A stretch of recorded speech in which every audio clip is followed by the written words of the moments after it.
Friends, today we are discussing the topic of GST. The topic name is job work. तो job work का मतलब क्या होता है? जॉब वर्क ये होता है कि कोई भी एक प्रिंसिपल है, ये जो प्रोविज़न है वो सिर्फ रजिस्टर्ड प्रिंसिपल को ही अप्लाइड होगी, रजिस्टर्ड पर्सन को ही, रजिस्टर्ड प्रिंसिपल को ही। तो वो क्या होगा कि रजिस्टर्ड प्रिंसिपल है, वो जो गुड्स है, वो रॉ मटेरियल है, वो वो चाहता है उस तरीके से बनाने के लिए किसी भी मजदूर को, किसी भी पर्सन को वो भेजता है, ताकि वो मजदूर है, वो पर्सन है, उस पर कुछ प्रोसेस करके कोई एक नई प्रोडक्ट बना दे। उसको बोलते हैं जॉब वर्क प्रोसेस। तो क्या है ना कि रजिस्टर्ड पर्सन है, वो माल भेजता है, तो जो रजिस्टर्ड पर्सन माल भेजता है उसको हम बोलते हैं प्रिंसिपल, ठीक है। और जो माल बनाता है, जैसा कि प्रिंसिपल को चाहिए वैसा वो प्रोडक्ट बना देता है कुछ भी प्रोसेसिंग करके, तो उसको बोलते हैं हम जॉब वर्कर, ठीक है। तो ये पूरी जो प्रोसेस है उसको बोलते हैं जॉब वर्क। ये जॉब वर्क सेक्टर है, हम वो सीए फाइनल का टॉपिक है वो पढ़ रहे हैं, ठीक है, स्टडी मटेरियल में से। तो job work sector constitute a significant industry in Indian economy. Indian economy में वो बहुत ही सिग्निफिकेंट है। It includes outsource activity that may or may not be cumulated into manufacture. The term job work itself explain the meaning. It is processing of goods, input or semi finish goods supply by the principal for further processing. समझ में आया कि क्या बोल रहा है? It is the processing of goods. ये goods का क्या है? प्रोसेसिंग है। वो गुड्स कौन सा? या तो इनपुट हो सकता है, या तो सेमी फिनिश गुड्स हो सकता है। वो सप्लाई किसने किया होगा? Supply by the principal for further processing. क्यों सप्लाई किया होगा? क्योंकि फर्दर प्रोसेसिंग करना है इसलिए।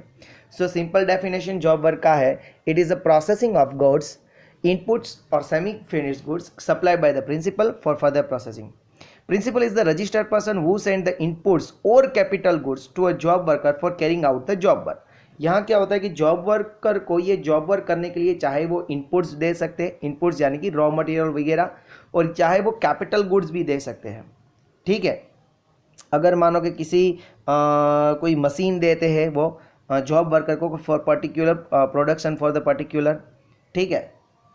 Many facilities, procedural concessions have been given to the job worker as well as the principal supplier who send the goods for job work. The whole idea is to make the principal responsible for meeting compliance on behalf of the job worker. यहाँ जो main person होगा जिसको ये पूरी compliance करनी है GST की, वो कौन होगा? Principal. The whole idea is to make the principal responsible. तो कौन होगा यहाँ? प्रिंसिपल ही रिस्पॉन्सिबल होगा for meeting compliances on behalf of the job worker, job worker के बिहाफ ऑफ पे, ठीक है। पर तब कब? जब वो जॉब वर्कर अनरजिस्टर्ड होगा, ठीक है। ये जो प्रोविज़न है ये किसकी हम पढ़ रहे हैं?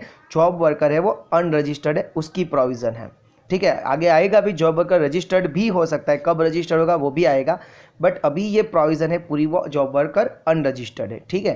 क्योंकि वो छोटे छोटे लोग होते हैं जिसकी जो सप्लाई ऑफ सर्विस होती है वो एक स्पेसिफिक लिमिट से ज़्यादा नहीं होती है, ठीक है। आप सभी लोगों को पता है स्पेसिफिक लिमिट्स क्या है? 20 लाख रुपीज़ है, रजिस्ट्रेशन में पड़ा होगा शायद, ठीक है। तो उससे ज़्यादा नहीं, और 10 लाख होगी स्पेशल कैटेगरी स्टेट के लिए, यानी कि मणिपुर है, त्रिपुरा है, मिज़ोरम है और नागालैंड, ये चारों स्टेट के लिए 10 लाख रुपीज़ उसकी थ्रेशोल्ड लिमिट है, ठीक है। तो on the goods process by him job worker, considering the fact that typically the job worker are small person who are unable to comply with the discrete provision of the law, क्योंकि वो छोटे लोग होते हैं और वो provision नहीं पूरी कर सकते हैं। The GST law makes special provision with regard to removal of goods for job work and receiving back the goods after processing from the job worker without the payment of GST. ये जो provision है किसके लिए है? Without payment of GST, यानी कि principal है वो जॉब वर्कर को गुड्स पहुँचाता है और जॉब वर्कर प्रोसेसिंग होने के बाद वही गुड्स वापस प्रिंसिपल को पहुंचा देता है।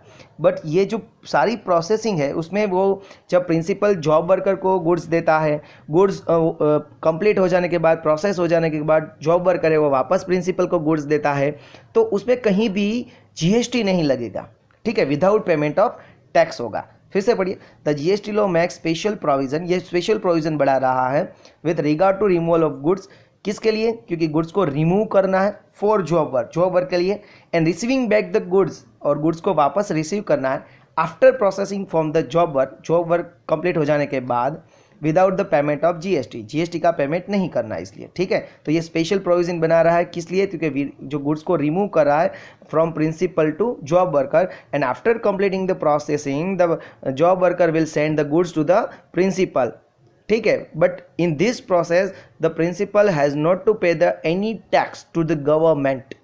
ठीक है, तो ये स्पेशल प्रोविजन बना हुआ है। The benefit of this provision shall be available both to the principal and the job worker. इसका जो बेनिफिट है वो दोनों को मिल रहा है, प्रिंसिपल को भी मिलेगा और जॉब वर्कर को भी मिलेगा। Section 268 of the CGST act 2070 define the job work as any treatment और process undertaken by a person. देखिए यहाँ जॉब वर्क का जो डेफिनेशन है वो ये है, एनी ट्रीटमेंट और प्रोसेस, कोई भी ट्रीटमेंट होता है या प्रोसेस होता है undertaken by a person on goods, goods पे कोई पर्सन है वो कोई ट्रीटमेंट कर रहा है, प्रोसेस कर रहा है गुड्स के पे, बिलोंगिंग टू अदर, बट जो गुड्स है वो खुद का नहीं है, किसका है, दूसरों का है, अनदर रजिस्टर्ड पर्सन, किसका है, कोई रजिस्टर्ड पर्सन का है। यानी कि इस प्रोविज़न के लिए जो प्रिंसिपल गुड्स भेज रहा है वो ऑलवेज क्या होना चाहिए, रजिस्टर्ड होना चाहिए। ठीक है, वापस डेफिनेशन देख लीजिए, एनी ट्रीटमेंट और process undertaken by person on goods belonging to another registered person, example painting, packing, fitting etcetera, the one who does the said job would be termed as a job worker. The job worker is expected to work on the good sent by the principal and whether the activity is covered within the scope of job work or not would have to be determined on the basis of the facts and circumstances of each case.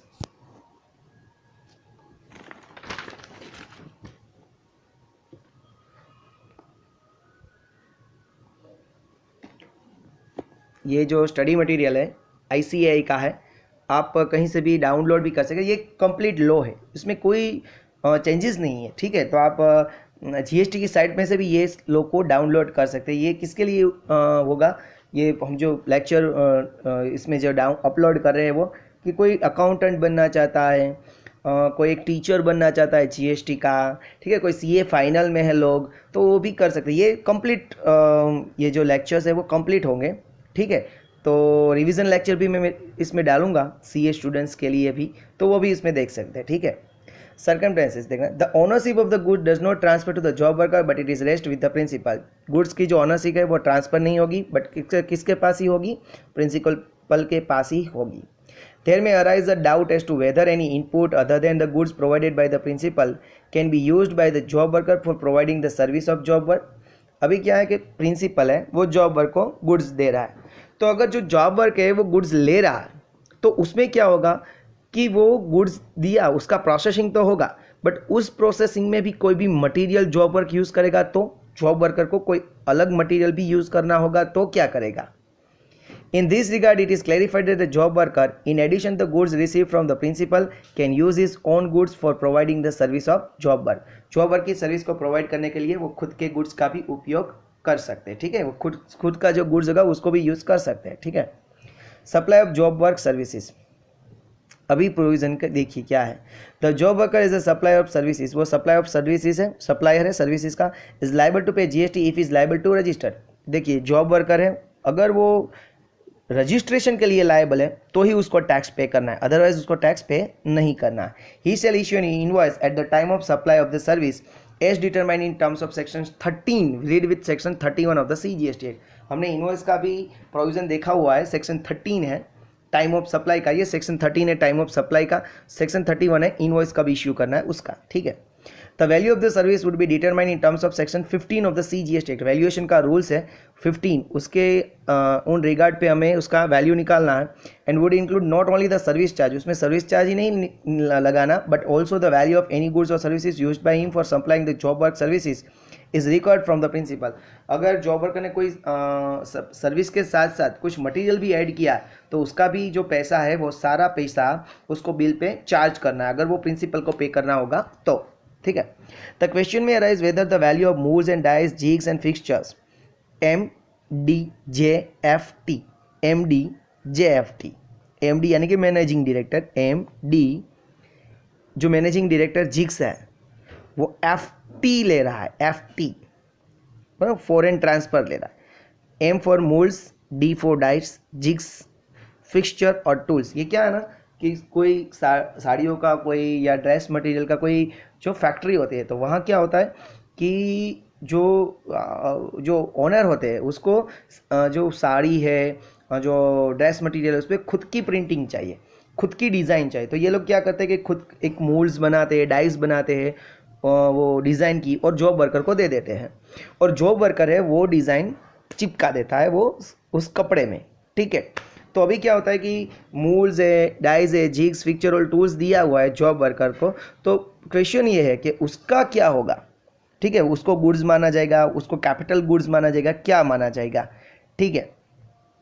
The question may arise whether value of molds, dies, jigs, fixture tools which have been provided by the principal to the job worker and have been used by the latter for providing job work services would be included in the value of job work services, उसको include किया जाएगा या नहीं किया जाएगा। तो देखिए यहाँ section 52B of the CGST act value of supply में स्टिप्यूलेट किया हुआ था, any amount that supplier is liable to pay in relation to the supply but which has been incurred by the recipient. अभी क्या है कि supplier को पे करना था लेकिन रिसिपिएंट ने पे कर दिया। आपने देखा होगा कि भाई वो कोला का एग्जाम्पल था, रेस्टोरेंट में कुछ कैटरिंग सर्विस थी, ठीक है, तो बिल देना था कैटरिंग वालों को, लेकिन तब वहाँ कैटरिंग वाला था नहीं, तो जो सर्विस रिसिपिएंट है उन्होंने वो बिल दे दिया, ठीक है। तो कोई भी ऐसा कोई एक्सपेंस होता है कि जो रिसिपिएंट ने पे कर दिया है, ठीक है, सप्लायर को पे करना था और रिसिपिएंट ने पे कर दिया, तो वो ऐड हो जाएगा। बट यहाँ क्या है, देखिए, accordingly it is clarified that the value of such mold, die, jigs and fixture or tools may not be included in the value of job work service, उसकी वैल्यू में इंक्लूड नहीं होगा, provided कब its value has been factored in the price for the supply of such service by the job worker, ठीक है। तो उसकी जो वैल्यू है वो ऑलरेडी फैक्टर हो चुकी है, value already it has been factored in the price में वो इंक्लूड ही हो चुका है for the supply of services. जो सप्लाई ऑफ सर्विस कर रहे हैं उसके प्राइस में ही उसको इंक्लूड कर दिया है, तो वापस उसको इंक्लूड करना नहीं। नाउ अभी जो डेफिनेशन है वो आप पढ़ लीजिएगा। मैं सेक्शन 143 से जा रहा हूँ, section 143 that is the IMP section for that job worker. The provision related to job work are encapsulated under section 143 of the CGST act. CGST act का जो सेक्शन है 143 उसमें ये जॉब वर्क की प्रोविज़न है। It is important to note that the provision of the said section are applicable to a registered person। मैंने पहले ही बोला था कि ये जो प्रोविज़न है वो किसके अप्लाई होती है, सिर्फ और सिर्फ रजिस्टर्ड पर्सन। रजिस्टर्ड पर्सन कौन? प्रिंसिपल है वो रजिस्टर्ड पर्सन ही होना चाहिए, ठीक है। Thus, a principal who can send the goods for job worker under the said provisions must be registered person। जो प्रिंसिपल है जो गुड्स भेज रहा है वो क्या होना चाहिए, प्रिंसिपल पर्सन क्या होना चाहिए, रजिस्टर्ड ही होना चाहिए। किस में रजिस्टर्ड होना चाहिए? GST में, ठीक है। उसको GST का कंपलसरी रजिस्ट्रेशन लेना है, ठीक है। However, the principal is not obliged to follow the said provision। It is his choice whether or not to avail of the benefit of this special provisions। उसको यही नहीं है कि यही फॉलो करना है, ये तो एक प्रोविज़न है जो बेनिफिट दे रहा है विदाउट पेमेंट ऑफ टैक्स, तो वो चाहे तो 143 का बेनिफिट ले सकता है, अगर उसको नहीं लेना है तो वो नहीं ले सकता। तो उस केस में क्या होगा कि अगर प्रिंसिपल रजिस्टर्ड है, वो माल भेज रहा है अपने जॉब वर्कर को, तो वहाँ उस पर प्रिंसिपल को टैक्स पे करना होगा, ठीक है। वापस जब गुड्स आ जाएगा तो प्रिंसिपल को वो जो टैक्स पे किया है उसका इनपुट टैक्स ले लेना होगा, ठीक है। तो ऐसा हो जाएगा, ठीक है। तो ये चॉइस पे डिपेंड करता है कि उसको लेना है जॉब वर्कर को या नहीं लेना है।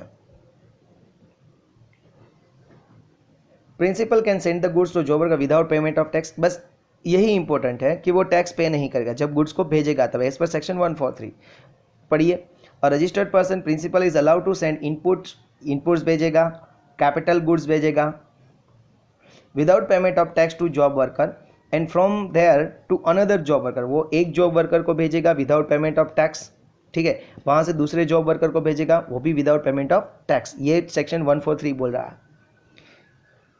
After completion of job work bring back such goods without payment of, और अगर उसके जो सेकंड जॉब वर्कर है वहाँ से कंप्लीट हो जाने के बाद वापस प्रिंसिपल के पास आ जाएगा तो भी विदाउट पेमेंट ऑफ टैक्स होगा। ये सेक्शन 143 में, ठीक है।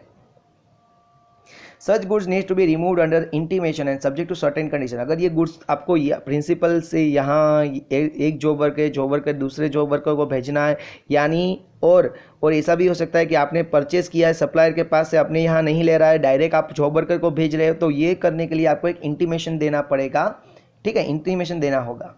Principal is not required to reverse the ITC availed on input और capital goods dispatched to job worker. Principal is not required to reverse the ITC. अब मानो कि प्रिंसिपल ने गुड्स परचेस किया है सप्लायर को, वहाँ से उसने भेजा जॉब वर्कर। तो अगर नॉर्मल प्रोविजन में देखें को अगर आप किसी को भेज रहे हैं तो वो सेल्स हो जाता है, ठीक है, सप्लाई हो जाता है, वहाँ आपको जीएसटी चार्ज करना होता है। तो यहाँ तो वो जीएसटी कलेक्ट नहीं करेगा, तो उसको जो इनपुट है उसको रिवर्स करना होगा, ठीक है, अगर ये प्रोविज़न वो नहीं लेते हैं तो। बट ये प्रोविज़न लेते हैं तो क्या हो जाएगा, सीधे से ही आप उसको भेज सकते हैं जॉब वर्कर को, उसमें आपको आईटीसी जो है वो रिवर्स नहीं करना चाहिए, इनपुट टैक्स क्रेडिट आपको वापस नहीं दे देना है सरकार को, ठीक है। ये चार्ट है उसका। Principal can also send input और capital goods directly to the job worker without bringing them to his premise. अभी मैंने बोला कि भाई सप्लायर से गुड्स परचेज किया, वापस आप, ये कंपलसरी है कि आप अपने प्रिंसिपल प्रीमाइसिस पे ले आइए, ठीक है, ये कंपलसरी है।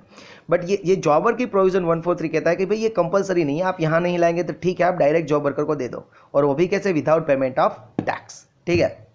अभी पढ़िए, principal can also send inputs और capital goods directly to the job worker without bringing them to his premises and he can still avail credit of tax period on such inputs और capital goods. और अगर ये भी करेगा तो भी उसको आईटीसी तो क्लेम हो ही सकता है, ठीक है, ये डायरेक्टली सेंड करेगा तो भी उसको आईटीसी मिलेगा, अगर सप्लायर से वो डायरेक्टली सेंड करता है तो। देखो यहाँ चार्ट दिया हुआ है, premises of the supplier from whom goods have been purchase by the principal. Principal ने परचेज किया कोई सप्लायर की प्रीमाइसिस में, उसमें नो टैक्स डायरेक्ट कहाँ भेज दिया, जॉब वर्कर को भेज दिया, अपने प्रीमाइसिस पे वो नहीं लाया। However, input or capital goods other than molds and dies, jigs, fixture or tools sent to a job worker are required to be returned to the principal within a 1 year and 3 year respectively। और जो inputs भेजा है, registered principal ने जो inputs भेजा है job worker को, वो उसके पास वापस आ जाना चाहिए। इनपुट्स है यानी कि गुड्स है तो 1 ईयर में, अगर कोई कैपिटल गुड्स है तो कितने साल में वापस आ जाना चाहिए, 3 इयर्स में, ठीक है। अभी वापस पढ़ो उस लाइन को। However, input and or capital goods other than molds and dies, jigs, fixtures और tools, ये नहीं, mold, dies, jigs, fixture, tools नहीं, उसके अलावा sent to a job worker are required to be returned to the principal within a 1 year and 3 year respectively from the date of the period from the date of the sending such goods to job worker. आपने जहाँ से उसको, जिस date से उसको भेजा है उसके 1 ईयर और 3 ईयर में वापस आ जाना चाहिए। However the period of 1 year and 3 year में on sufficient cause being shown be extended by the commissioner for further period not exceeding 1 year and 2 year respectively. अगर कोई सफिशिएंट कॉज होता है, ठीक है, कोई रीज़न होता है, तो उसको 1 ईयर और 3 ईयर है उसका टाइम ड्यूरेशन बढ़ा दिया जाएगा। इनपुट के लिए वापस 1 ईयर बढ़ा दिया जाएगा, और जो कैपिटल गुड्स है उसको वापस 2 ईयर इंक्रीज की जाए। यानी कि ये 1 ईयर तो इनपुट का था, 1 ईयर वापस ऐड हुआ, यानी कि कितने साल मिलेंगे उसको, 2 साल मिलेंगे। कैपिटल गुड्स का 3 इयर्स तो दिया ही था कि 3 इयर्स में आपके पास वापस आ जाना चाहिए। अगर कोई रीजनेबल कॉज होगा, ठीक है, तो कमिश्नर उसको 2 इयर्स एक्स्ट्रा कर सकता है, एक्सटेंड कर सकता है, तो यानी कि उसका टोटल साल कितना हो जाएगा, 5 ईयर। 5 ईयर में प्रिंसिपल के पास वापस आ जाना चाहिए कैपिटल गुड्स। बट ये प्रोविजन किसको नहीं अप्लाई होगी, mould, die, jig, fixture and tools, ठीक है। एमडी अपना जिग्स था, एफटी उसने लिया, ठीक है, ये शॉर्ट पॉइंट है। Extension of time is allowed to cover the situation where the period of 1 year specified is not adequate in respect of job work such as hull construction, fabrication of vessel। अब क्या ना, ये 1 year और 3 year है, वो 1 year specially वो कोई बड़े बड़ा वेसल्स बनाने में वो कम इनफ नहीं होता है, ठीक है। कोई प्रिंसिपल है वो वेसल बनाने के लिए, कोई जहाज़ बनाने के लिए कुछ जॉब वर्कर को देता है, तो ये 1 ईयर में कंप्लीट ना हो, ये सब भी हो सकता है। इसलिए उसको जो 1 ईयर है उसका ड्यूरेशन बना के वापस 1 ईयर यानी कि 2 ईयर उसको टोटल दे दी है, ठीक है। Since this process complete in a period of around 14 to 16 months, the provision of the return of goods is not applicable in case of molds and dies, jigs, fixture or tools supplied by the principal to job worker. After processing of goods, the job worker may clear the goods too। अगर processing हो गया तो वो 2 तरीके से goods को clear कर सकते, 3 तरीके से, या तो वो job worker, another job worker को भेज सकता है, या तो वो प्रिंसिपल को भेज सकता है, और या तो वो वहीं से सेल कर सकता है। बट वो नहीं सेल करेगा, सेल प्रिंसिपल कर देगा, बट वहाँ के उससे जो प्लेस है वहाँ से वो गुड्स को डायरेक्टली और कस्टमर को भेज सकता है, ठीक है। वो उसकी क्या प्रोविजन है वो आगे हम देखते हैं, ठीक है। Supply of goods directly from job worker place of business और प्रीमाइसिस। जॉब वर्कर का जो प्लेस है वहीं से हमें गुड्स वापस कहाँ भेज देना है, सेल कर देना है, वहीं से हम सेल कर सकते हैं। बट उसके लिए प्रोविज़न है, क्या प्रोविज़न है, सपोज कीजिए कि कोई प्रिंसिपल है, ये प्रिंसिपल है, ठीक है, उसने जॉब वर्कर को गुड्स भेजा, जॉब वर्कर को यहाँ गुड्स भेजा, तो अभी क्या होगा कि जॉब वर्कर को उसने गुड्स भेजा है, तो यहाँ से वो एक कस्टमर एक्स है उसको सेल करना चाहता है, तो वहाँ से वो डायरेक्ट गुड्स को बोलेगा कि भाई तुम यहाँ से ले लो, बट वो सेल करने के लिए उसको क्या होना कि ये जो जॉब वर्कर का प्लेस है उसको अपने एप्लीकेशन लगाना पड़ेगा इसका एडिशनल प्लेस ऑफ बिजनेस का, एडिशनल प्लेस ऑफ बिजनेस, इसको एडिशनल प्लेस ऑफ बिजनेस उसको दिखाना पड़ेगा और बाद में ही वो यहाँ से सेल कर सकता है। ठीक है, एप्लीकेशन जब रजिस्ट्रेशन का एप्लीकेशन होगा यहाँ वो एडिशनल प्लेस ऑफ बिजनेस दिखाएगा तभी वो यहाँ सेल कर सकेगा। यहाँ एडिशनल प्लेस ऑफ बिजनेस दिखाने की ज़रूरत नहीं है, उसका भी एक्सेप्शन है। तो क्या है वो हम आगे पढ़ रहे हैं। ठीक है, मैं तो बस आपको आइडिया दे रहा हूँ। After processing of goods the principal also has the option to clear the goods directly from job worker premises on payment of tax within India. ठीक है, on payment of tax within India, अगर वो यहाँ से India में बेच रहा है तो यहाँ तो उसको टैक्स कलेक्ट करना होगा। ठीक है, तो वो टैक्स कौन प्रिंसिपल है वो डायरेक्टली सेल करेगा इसके पेसलेस यहाँ लेके, बट जो क्या है ना ये सिर्फ माल भेज देगा, ये सिर्फ माल को यहाँ से क्लियर करेगा, बट इनवॉइस जो बनाएगा वो कौन बनाएगा, प्रिंसिपल ही बनाएगा। ठीक है, और जो प्रिंसिपल इनवॉइस यहाँ बनाएगा तो विद टैक्स होगा, विद जीएसटी होगा। अगर इंडिया में इसको सेल किया तो, अगर इसको इंडिया से बाहर सेल किया तो इसको क्या लगाना पड़ेगा, उस पर टैक्स नहीं लगता, एक्सपोर्ट पे टैक्स नहीं लगेगा। ठीक है, और without payment of tax for export outside India on fulfilment of condition. The facility of supply of goods by principal to third party directly from the premises of the job worker on payment of tax in India, likewise with or without payment of tax for export, may be availed by principal on declaring premises of the job work as his additional place of business। कैसे वो वहाँ से directly send कर सकता है कि भाई job worker का जो प्रीमाइसिस है उसको एडिशनल प्लेस ऑफ बिजनेस उसको कंसिडर करके। ठीक है, या ये जॉब वर्कर का अगर जो कोई प्लेस है, ये जॉब वर्कर है उसकी फैक्ट्री है या उसकी शॉप है तो उसको प्रिंसिपल उसको डिक्लेयर करेगा एडिशनल प्लेस ऑफ बिजनेस। कहाँ डिक्लेयर करेगा, रजिस्ट्रेशन में। ठीक है, तो रजिस्ट्रेशन चेंजेस और वो रजिस्ट्रेशन चैप्टर रहेगा उसमें हम देखेंगे इसको कैसे हो जाएगा। However such declaration is not required by the principal, अगर ये डिक्लेरेशन की जरूरत नहीं है प्रिंसिपल को, कब, जब जॉब वर्कर खुद ही रजिस्टर्ड है, जॉब वर्कर ये खुद ही रजिस्टर है तो इसको application additional place of business कहना नहीं पड़ेगा। और principal is engage in supply of notified goods, अगर गवर्नमेंट ने कोई गुड्स नोटिफाई किया है उसकी जो सप्लाई हो रही है तो उसमें भी कोई ज़रूरत नहीं है। ठीक है, डिक्लेयर करने की ये एडिशनल प्लेस ऑफ बिजनेस। तो कौन सी दो सिचुएशन है जहाँ एडिशनल प्लेस ऑफ बिजनेस हमें कंसिडर नहीं करना है। फर्स्ट है अगर सब जॉब वर्कर खुद ही रजिस्टर्ड है और जो प्रिंसिपल है वो एंगेज है सप्लाई ऑफ नोटिफाइड गुड्स। ठीक है, दो सिचुएशन ये याद रखिए। In such cases the supply of goods will be regarded as the supply by the principal and not by the job worker. मैंने अभी बताया कि जो गुड्स डायरेक्टली सेंड हो रहा है तो वो सप्लाई कौन कर रहा है, प्रिंसिपल, जॉब वर्क नहीं कर रहा है। जॉब वर्कर सिर्फ माल को उसको ले जाने दे रहा है कि भाई आप चलो ले जाओ, प्रिंसिपल ने बोला है इस वजह से, बाकी उसकी सप्लाई नहीं है। In such cases, the supply of goods will be regarded as the supply by the principal and not by the job worker. Resultantly, it is clarified that the time, value, place of supply would have to be determined in the hands of principal in respective of the location of the job worker, place of business or premises. जो time की provision है, जो value की provision है, ठीक है, जो invoice की प्रोविज़न है वो किसको कंसीडर करके बनाई जाएगी, प्रिंसिपल को। भले ही प्लेस ऑफ जो डायरेक्टली माल निकाला गया है कहाँ से, जॉब वर्क के प्रीमाइसिस से, बट उसकी प्रोविज़न कोई अप्लाई नहीं होगी। सपोज़ कीजिए कि कोई गुजरात है, सपोज़ कीजिए प्रिंसिपल है गुजरात में, ठीक है, और उसका जो जॉब वर्कर है वो है महाराष्ट्र में। जॉब वर्कर कहाँ है, महाराष्ट्र में, और ये गुड्स कंप्लीट हो चुका, अभी उसको गुजरात में भेजना है प्रिंसिपल। तो प्रिंसिपल ने बोला कि भाई तू मेरे को यहाँ मत भेज, मेरा एक और वहाँ कस्टमर है वाई, वो भी महाराष्ट्र में ही है, ठीक है, तो तू उसको डायरेक्टली भेज दे। तो डायरेक्टली भेज दे तो क्या इस पर कुछ क्या टैक्स लगेगा, CGST SGST लगेगा या IGST लगेगा। तो सभी लोगों को लगता है कि भाई यहाँ जॉब वर्कर यहाँ था, यहाँ उसने माल भेजा है तो CGST प्लस SGST लगा दो, ठीक है, पर ऐसा नहीं है। क्यों?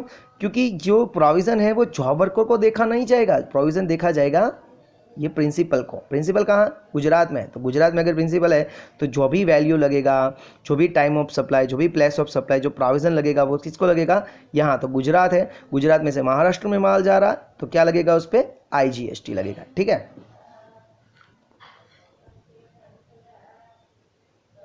Further the invoice would have to be issued by the principal. Invoice भी कौन बनाएगा? प्रिंसिपल ही बनाएगा। It is also clarified that in case of export directly from the job worker place of business और premises, the LUT or bond as the case may be shall be executed by the principal. अगर goods export हो रहा है तो उसको क्या letter of understanding LUT or bond बनाना पड़ेगा, पर वो भी कौन क्रिएट करेगा? प्रिंसिपल ही क्रिएट करेगा। This principle would apply mutatis mutandis in case of supply of waste and scrap generated during the job work. Job worker में अगर कोई वेस्ट आ रहा है, कोई स्क्रैप आ रहा है, तो उसको भी अगर कुछ सेल करना है, वो सब कुछ करना है, तो ये सारी प्रोविज़न उस पर भी सेम ही अप्लाई होगी। ठीक है, यानी कि प्रिंसिपल ही वेस्ट को सेल कर रहा है, प्रिंसिपल ही स्क्रैप को सेल कर रहा है, ऐसी प्रोविज़न प्रिंसिपल के हैंड में ही लगेगी, जॉब वर्कर के हैंड में नहीं लगेगी। ठीक है, ये एग्जाम्पल है, आप ये प्रोविज़न को समझ लेंगे। ठीक है, procedure for sending the goods to job worker. अगर जॉब वर्कर को गुड्स सेंड करना है तो यह प्रोसीजरल पार्ट है। ठीक है, ये प्रोविज़न थी, वो इंपॉर्टेंट थी, ये प्रोसीजरल पार्ट है। प्रोसीजर क्या करना है आपको? एक इंटीमेशन बनाना है। ठीक है, जुडिशियल ऑफिसर को आपको वो इंटीमेशन देना है। ठीक है, उस इंटीमेशन एक चलन होगा उसके रिगार्डिंग। ठीक है, before supply of goods to job worker the principal would be required to send intimation the judicial officer containing the detail of the description of input. एक इंटीमेशन देना है जुडिशियल ऑफिसर को, उसमें डिटेल लगाना है, सब कुछ डिटेल लिखना है कि भाई इनपुट्स का डिस्क्रिप्शन क्या है। इंटरनेट टू बी सेंड, क्योंकि अभी सेंड नहीं किया, सेंड करने के पहले इसको ये देना by the principal, and the nature of processing to be carried out by the job worker. और जॉब वर्कर है वो क्या प्रोसीजर इसमें करने वाला है वो भी। The said intimation shall also contain the detail of job worker if any. उसमें जॉब वर्कर का भी डिटेल होना चाहिए उस इंटीमेशन में। ठीक है, तो इंटीमेशन भेजने वाला किसको इंटीमेशन हम देंगे? जुडिशियल ऑफिसर को। इंटीमेशन में क्या होगा? Details of description of inputs होगा और नेचर ऑफ प्रोसेसिंग होगा और जॉब वर्कर का डिटेल होगा। द इनपुट और capital goods shall be send to job worker under the cover of a challan. जो भी गुड्स सेंड कर रहे हैं, ठीक है, प्रिंसिपल है वो जॉब वर्कर को दे रहे हैं, तो जॉब वर्कर को जब देंगे तो उसके जब माल उसको पहुंचाएंगे तो उसमें एक चलन होगा। चलन बोले, वो चलन cover of a challan issued by the principal. The challan shall be issued even for, अगर डायरेक्टली भी गुड्स चला जाता है सप्लायर के प्लेस से, द इनपुट और capital goods send directly to the job worker, अगर डायरेक्टली जॉब वर्कर को भी आप दे देते हैं, the challan shall contain the specified details, तो उस चलन में स्पेसिफाइड डिटेल भी होनी चाहिए। अगर डायरेक्टली आप भेज देते हैं, जहाँ से आपने गुड्स परचेज किया और डायरेक्ट जॉब वर्कर को दिया, तो भी आपको चलन तो चाहिए ही चाहिए।